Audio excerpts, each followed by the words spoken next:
सुप्रभात।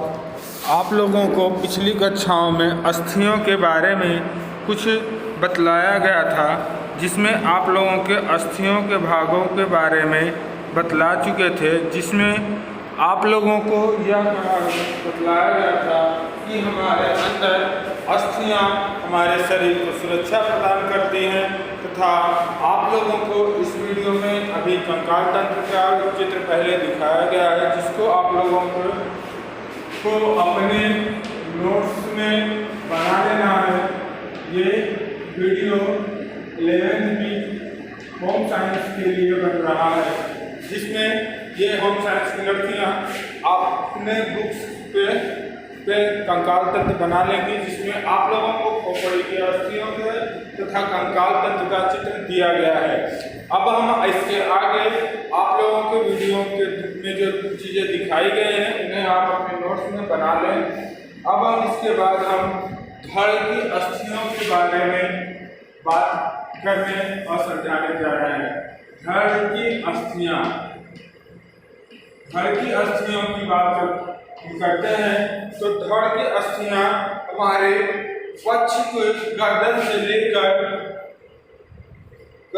लेकर जांघों तक की अस्थियों के हम धड़ की अस्थियां मतलब गर्दन से लेकर जांघों के ऊपर कमर तक की जो अस्थियां उपस्थित हैं, इनको हम आप धड़ के अंतर्गत रखते हैं। तो इसमें हम सर्वप्रथम आते हैं वक्ष पे। तो वक्ष की बात जब करते हैं आप, तो वक्ष जो होता है यह एक सीने या छाती कहते हैं, जिसमें छातियों का अस्थिपंजर कड़ी और मुलायम दोनों प्रकार की अस्थियों से बना होता है। इसमें एक पिजड़ा और खोखला पिजड़ा होता है, जो कि जिसमें हमारा हृदय सुरक्षित रहता है और इनमें के बाहरी आघात से इनकी सुरक्षा भी करता है। अच्छा, छाती में स्थित अस्थिपंजर की बनावट बनावट के कारण इनमें निम्नलिखित प्रकार की अस्थियां पाई जाती हैं, जो निम्न है। जिसमें वक्ष के बारे में आप जानते हैं कि 12 जोड़ी अस्थियां मिलकर हमारी वक्ष का निर्माण करती हैं तथा यह क्या करते हैं, एक अस्थि एक पिजड़े की संरचना बना लेती है, जिसमें हमारा हृदय सुरक्षित रहता है और फेफड़ा भी, जो कि इनको बाह्य बातों से सुरक्षा देती है। अब इसके बाद हम बात करते हैं तो उरोस्थ।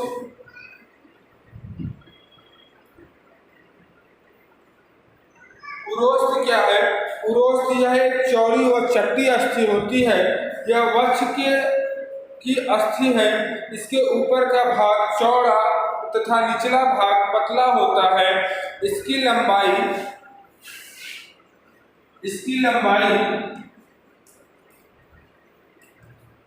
15 से 16 सेंटीमीटर होती है।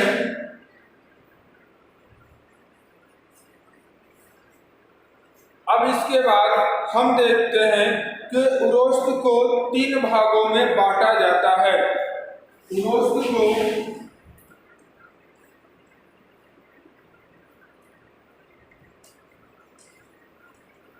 3 भागों में बांटा जाता है।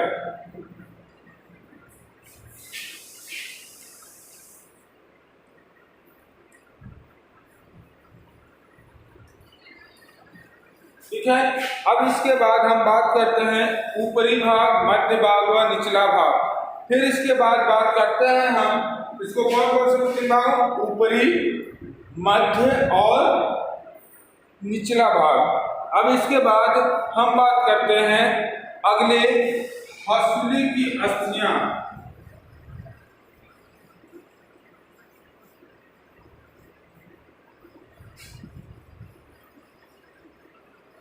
हंसुली की अस्थियों की बात जब करते हैं तो वह उरोस्थ के ऊपरी भाग में दोनों ओर एक हंसिया के आकार की अस्थि होती है, जिसे आप क्या कहते हैं, हंसुली की अस्थियां।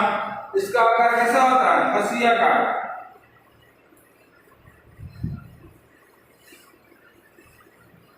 हंसियाकार होता है।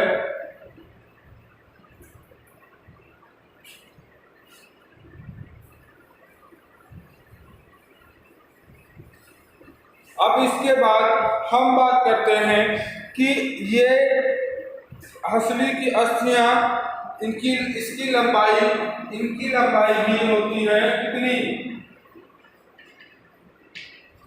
15 से 16 सेंटीमीटर लंबी होती है।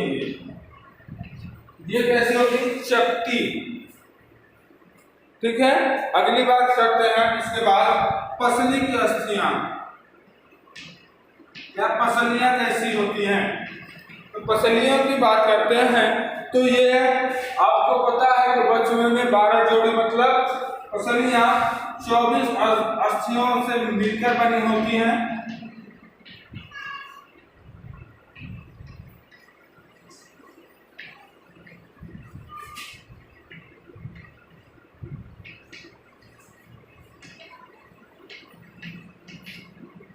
ठीक है, तथा इसके साथ साथ इनमें 7 पेशियां सामने की उरोस्थ से अलग अलग जुड़ी होती हैं, परंतु 3 पसलियां एक साथ जुड़कर फिर उरोस्थ से जुड़ती हैं और इसके बाद तक यह 2-2 पसलियां, बाकी शेष पसलियां जो होती हैं वो छोटी पसलियां होती हैं तथा उरोस्थ से के अस्थियों से जुड़ी नहीं रहती।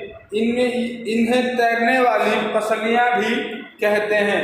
मतलब कैसे कि इनमें क्या हो गया, 7 पसलियां सामने से जुड़ी होंगी, फिर 3 होंगी, फिर 2, मतलब 7 की 2 12। तो 7 जोड़ी जो होंगे ये आपस में जुड़े हुए सामने से उरोस्थ से जुड़ती हैं। ये 3 जोड़ों में होने के बाद अस्थियां तब उरोस्थ से जुड़ती हैं और ये क्या होती है, स्वतंत्र होती हैं, इसलिए इनको तैरने वाली पसलियां कहते हैं। फिर इसके बाद हम बात करते हैं कि मेरुदंड।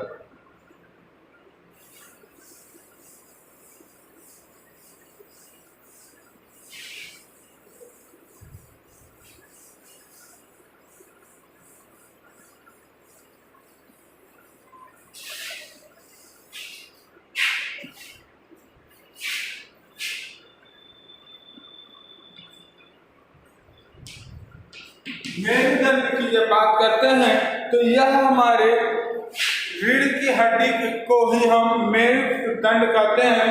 यह हमारे पीठ के बीचों बीच पाया जाता है।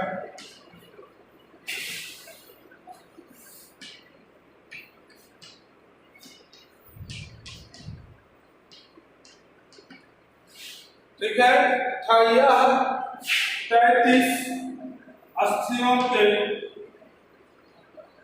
संयोग से बनता है तथा यह हमारे शरीर में झुकने, चलने, गतिशीलता को प्रदान करने में सहायता करता है।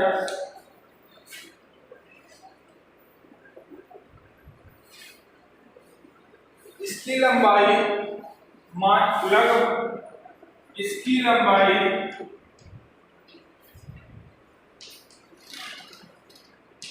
29 इंच तथा महिलाओं में 24 इंच लगभग मानी जाती है।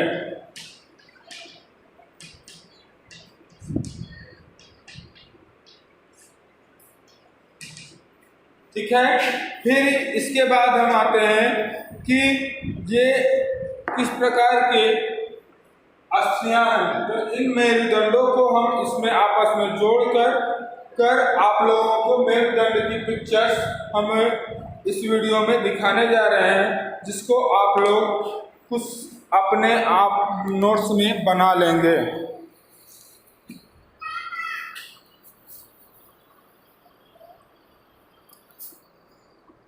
यह मेरुदंड की संरचना है जिसमें आपके ग्रीवा, लंबर, त्रिक प्रदेश, अनुत्रिक केशिकाएं पाई जाती हैं, इनके आधार पे इनके बारे में यह व्याख्या आप लोगों को दिखाई जा रही है तथा इसके नीचे मेरुदंड की पहली 2 और अंतिम 9 छोड़कर शेष कशेरुकाओं की बनावट एक समान होती है।